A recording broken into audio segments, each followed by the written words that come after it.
Hey, this is Brad Beecham with Landmark Sotheby's International Realty, and today I'm talking Outer Banks market update for the month of July. Now, I recently just put out my newsletter. It's got a bunch of great information in there, so if you get a chance, take a look at that. But for today, I'm talking about single-family homes on the Outer Banks.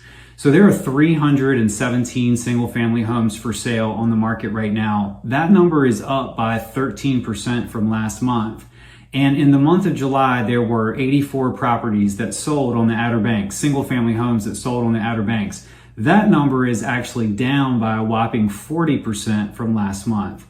But the numbers are kind of interesting because there's 177 single-family homes under contract right now. That number is up 22% from last month.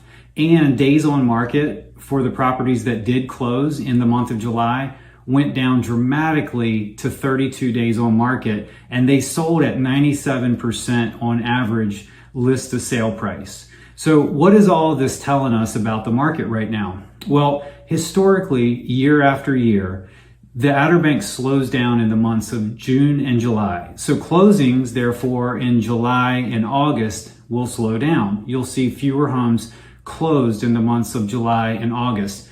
The only years that didn't happen were during the pandemic. In 2020 through 2022, we really didn't see any type of summer slowdown, but every year prior to that, it's always been the same. And I think that that's what's happening this year. We've got a little bit of a seasonal market right now.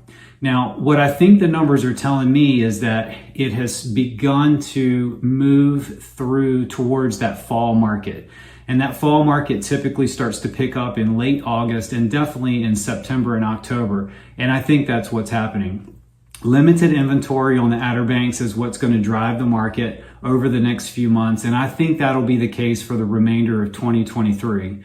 Now, if you're a buyer in this market, it is a really good time to shop and to buy property in August and in September. There are fewer transactions, which means you have a little bit more leverage. And it's just a great time to start getting your feet wet and looking at properties and then being able to take advantage of that fall market. And if you're a seller with inventory as low as it is still and with demand still extremely high for the Outer Banks, it is a great time to list and sell your property. If you have any questions, feel free to reach out to me directly at 252-202-6920. Again, it's Brad Beecham. Talk to you soon.